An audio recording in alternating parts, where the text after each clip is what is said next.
Hello everybody and welcome back to another video. Thank you of course for humoring my desolate ambitions. Of course, today I will be reading to you another creepypasta. I would have preferred to read an SCP, but unfortunately the website is down right now on account of some security problems they've been having lately. Of course, I still want to upload a video, so I will be reading to you this creepypasta. This creepypasta is Uber Eats by Stephen Allen. And without further ado, let's get started. I drive for Uber. It is by no means a glamorous profession, but it keeps my bills paid and the roof of my small studio apartment over my head. I truly love the freedom it allows me. While I'm not technically my own boss per se, I do get to choose my hours and which deliveries I want to make. I'm guessing some of you know people who drive for Lyft or Uber as a side hustle, or as a way to make a decent supplemental income. I, however, lucked into making it my full-time job, as I live and work in New York City. You meet some interesting people while out on the job, albeit only for a brief while, before you never see them again. Which brings me to last Saturday. I had just clocked in and was driving about the city when, right around 7:30 p.m., my phone dinged, alerting me that a pickup needed to be made. I looked into the details of the job and saw the customer was nearby. It wouldn't be too long before I got there, maybe 5 minutes or so, which always makes me worry as I hate to keep people waiting. I turned down a street where I saw him standing in the front of a rather upscale apartment building. He was a taller, good-looking man with short dark hair and dressed in a nice blue suit. I pulled up in front of him and rolled down my window. "Hey," I shouted, "did you order an Uber?" Yeah," he confusedly sputtered out. Are you Jeff?" I confirmed that I was and pulled out my phone and began scrolling to find where it would say his name. As it was getting dark, it was getting harder to see, and I was squinting at my phone's screen. "So that means you must be..."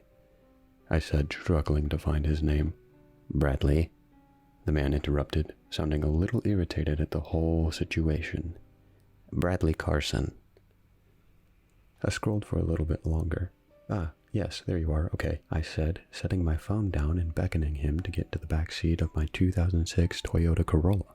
"I've got to give you credit, man. You got here a lot faster than I thought you would," he complimented.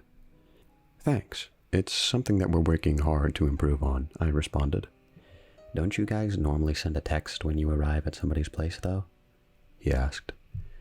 "Normally, yes, but seeing as how I could see you just standing outside looking as if you were waiting for a cab, I figured I would just up and ask," I answered.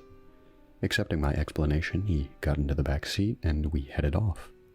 Not long after, he got in the car and I began to try and make small talk, which admittedly was not my strong suit. "So what's the occasion?" I asked. "Oh, I'm meeting my fiancée and her parents for dinner downtown," he replied, while pulling out his phone. "Oh, that sounded lovely. Congratulations on the engagement," I said earnestly. Thank you," he said disinterestedly while messing around on his phone. "How long have you guys been together?" I asked. 6.5 years, he answered, not looking up from his phone. "That's nice. Is tonight somebody's birthday dinner?" I inquired. "No, nothing like that. Her parents are just visiting from Minnesota, and we're going out to one of their favorite steakhouses in the city," he answered, still not making any effort to look up from his phone. "Do you mind if I put on some ska? It's some of my favorite music." "I'm good with whatever, man," he said in a monotone voice. Not gonna lie, I'm not sure he actually processed what I'd asked, but it was whatever, and on that, I threw on some fun, bouncy ska music. I thought it made a great soundtrack for the evening. I drove around for another 10 minutes or so, occasionally glancing in the rearview mirror to see my passenger was still deeply entranced by whatever was on his phone. I got the idea that he was just doing whatever it took to avoid more awkward conversation. I can't blame him, really. We were almost at his stop anyway. Not more than 2 minutes later, I pulled up to his destination and honked the horn thrice, this seemingly getting his attention. "All right, here we are," I said matter-of-factly. Before he could respond, though, his phone went off.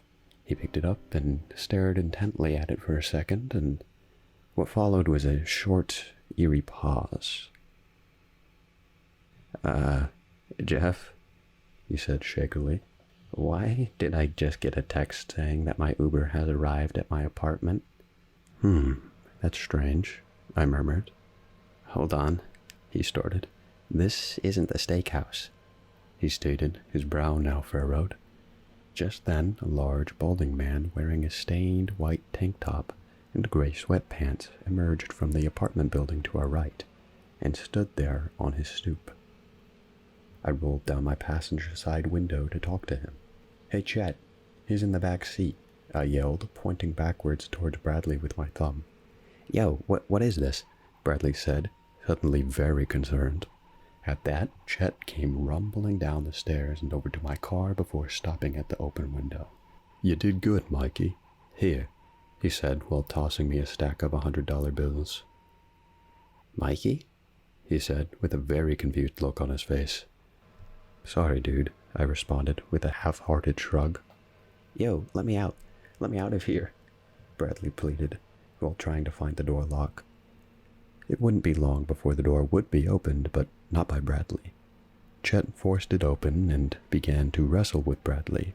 While Bradley certainly appeared to be in decent shape, he was at least 20 years younger than Chet, and he was caught well off guard. And Chet was a big dude.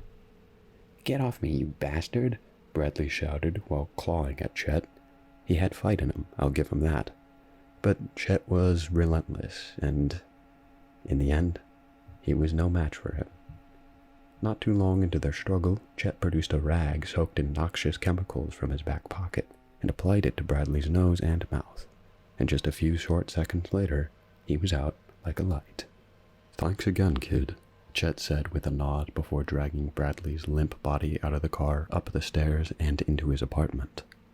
I sat outside Chet's apartment for the next 15 minutes or so, counting the money he had given to me. I had netted myself a cool 10 grand for that job. You see, Chet and his friends are a group of cannibals, and they employ me to bring them their meals. Now, I can hear some of you asking, and yes, I do in fact work for Uber. Just not in the traditional sense.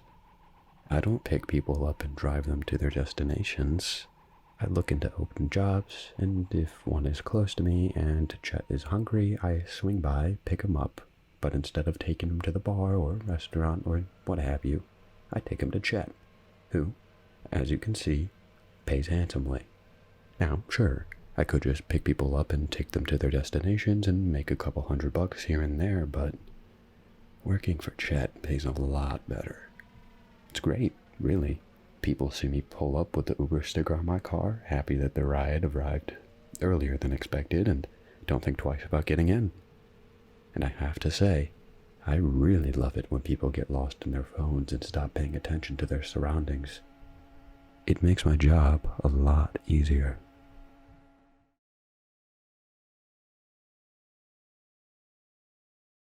"Hey," I shouted, "did you order an Uber?" Yeah. I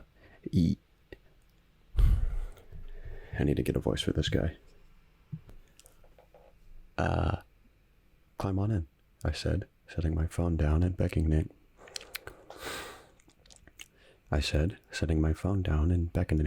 Oh, good lord, that's a word. Thanks. It's something that we're working hard on to improve. Oh boy.